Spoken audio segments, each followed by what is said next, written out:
I remember somebody telling me that they had been listening to the radio while I made this case that I'm going to make in a moment, giving the logic of the pro-life view and fleshing it out a little bit. I made the case, and they were driving in the car listening to the radio show, the husband and the wife. And they both looked, this is what they told me, they both looked at each other, and they said at the same time, he's right. He's made the case. And they were pro-choice at the time. And they were not Christians. And they changed their mind on the abortion issue. And then they became Christians. And now they are involved in the pro-life movement, making the same case that I had made on that radio show that changed their mind. So what I'm about to tell you is compelling, though I'm giving you in summary form, and you can get the materials if you'd like to get it in more detail. But it makes a difference. And we have had just untold number of letters, emails, calls, people telling us that they've taken this material and used it in debates and used it in discussions and college papers and theme papers for high school and had magnificent results. So what I'm going to do right now is I'm going to give you first, since this is limited time, I'm going to give you the moral logic of the pro-life position. The moral logic of the pro-life position. And by the way, there's a lot of pro-lifers who cannot tell you what I'm about to tell you, but it's very simple. And in fact, it's a syllogism that is really tight. That is, there's no fallacy in this syllogism. Syllogism is like an ordered argument. This and this, therefore this. So here it is. It's wrong to take the life of an innocent human being without proper justification. It's wrong to take the life of an innocent human being without proper justification. Second step. Abortion takes the life of an innocent human being without proper justification. Therefore, okay, now you know the therefore. Therefore, what? Abortion is wrong. It's wrong to take the life of an innocent human being without proper justification. Abortion takes the life of an innocent human being without proper justification. Therefore, abortion is wrong. Now, if you're thoughtful or clear on this, you know that this argument I offered is a valid argument. That means if the first line is true and the second line is true, then you know that the conclusion follows of necessity. You can't avoid it. It's entailed in the first two premises. Most people are going to push back on the second premise. Abortion doesn't take the life of an innocent human being. And it's just a blob, it's just a tissue, it's just a this or that or the other thing. But it's not a human being. And so there's a discussion that can follow here. But this kind of focuses, in other words, what is it that dies? And what we demonstrate here is that there is something that dies. Nobody knows when life begins. Nonsense. It's alive, isn't it? That's the problem. If it weren't alive, it wouldn't be growing. If it weren't growing, there'd be no need to worry about getting that abortion right away. Of course it's alive. And it's a living thing. Well, yeah, it's just the mother's body. Well, maybe, maybe not. How would you know?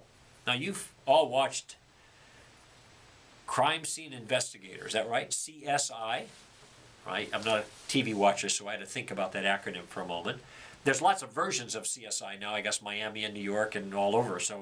And this is a big deal. It's a lot of fun. They do all the science to find the bad guy. And one of the things they do at science is find these little pieces of stuff that are human remnants of some kind. And they do this little analysis to find out who it belonged to by looking at the DNA, deoxyribonucleic acid. Because every individual has a DNA fingerprint that is unique to them. So if you find a little piece of something that's on the victim and it turns out to be the same DNA as the suspect, this isn't good. Because now we got part of that suspect at the crime scene. So now we got something inside of mom, and the thing that's there is alive and it's growing. Well, that's just mom, you say. All right, well, let's just do the CSI number. Let's take a little piece of that thing that's growing, and let's take a little piece of mom and match the DNA. Will there be a match? Well, you know the answer to that. The answer is no. If the DNA doesn't match, they're not the same. There is something growing inside of mom, but it ain't mom. It's some other living thing inside mom. And when you look closer at the DNA, you find out the DNA has a certain signature. Every creature has a certain kind of DNA. That's the signature. Dogs have dog DNA, cats have cat DNA, humans have human DNA.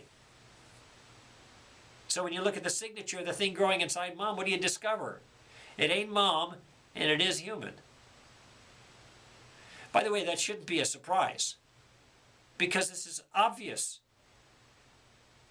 You know, when your cat is in the family way, what kind of critters do you think are going to eventually pop out?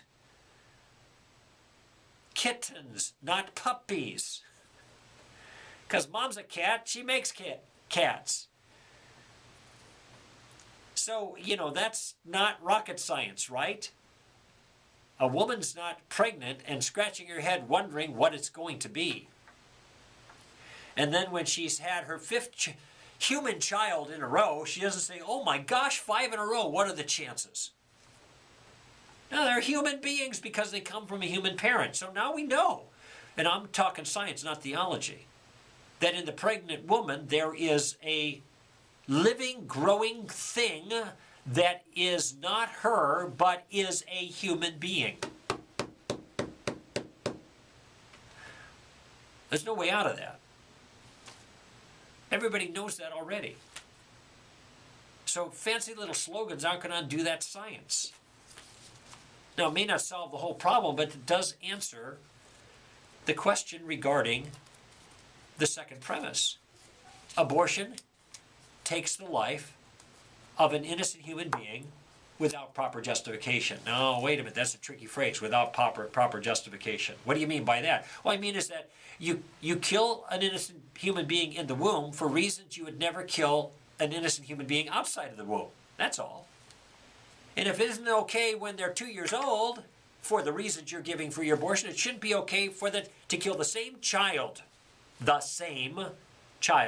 at an earlier age in a different location inside of mom rather than outside of mom. That's all we're saying.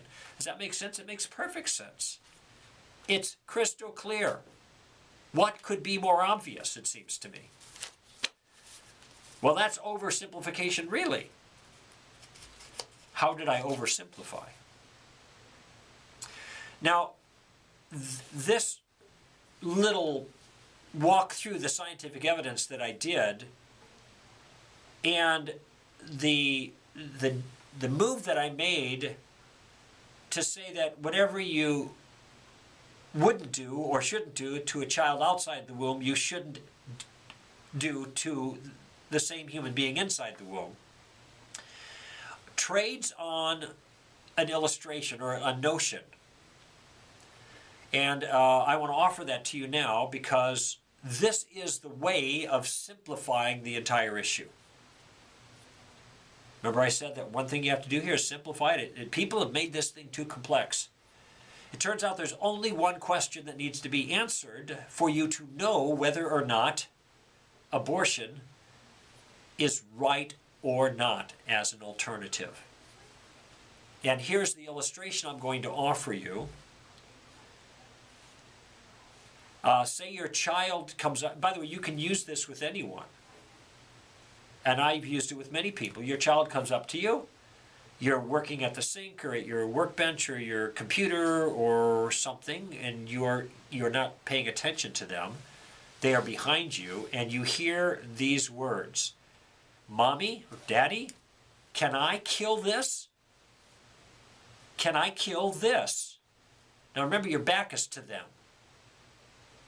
Can you answer yes or no with what you've been given so far? Of course you can't, because you must answer another question first before you can answer their question, can I kill this? And the question you have to have answered is what question? What is it? What is it that you want to kill? Then I will tell you whether or not it's okay to kill that. If it's a spider, you can kill it, as far as I'm concerned. If it's your little brother's hamster, wait a minute. If you want to kill the kid down the street because he's smarting off to you, sit down, we got to have a talk, you know. Now, this illustration makes a very important point.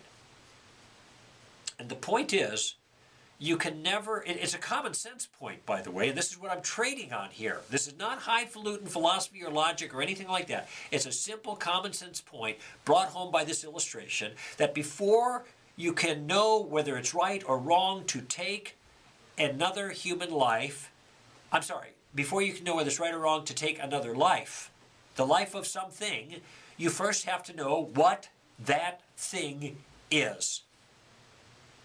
What is it? That's the question that has to be answered. If it's not a human being, well, all right. But if it is a human being, man, that changes everything. Don't you see that? Do you see that if it's not a human being, it doesn't, issues of choice and privacy and, you know, financial capability and all that doesn't even enter into it. Who cares? If it's not a human being, kill it. But if it is a human being, well, none of those things ultimately matter. Because you don't take the life of innocent human beings for the reasons that people routinely give to have abortions, for privacy or for choice or those kinds of things. So here's the way it cashes out. Given the what is it question, which is the only question you have to answer in order to know whether abortion is right or wrong. What is it? If it's not a human being, no justification for abortion is necessary. We don't need to justify it. Just do it. Choice, privacy, finances, irrelevant. Just do it if it's not a human being. However, if the unborn is a human being, then no justification for elective abortion is adequate. No justification is adequate because we do not kill innocent human beings for the reasons that people give for their abortions. And by the way, this would even cover rape and incest. Because we don't kill kids because they remind us of a bad experience. Even if it would make us feel better. Every time I see that kid, I think of my dad. My dad was brutal. This isn't true here, I'm just giving an example. My dad was brutal to me, so I'm going to kill that kid. Well, that's ridiculous, obviously. But how is it any different in the case of abortion if it turns out that the unborn is an innocent human being? Well, we know that it is because we've already covered that ground.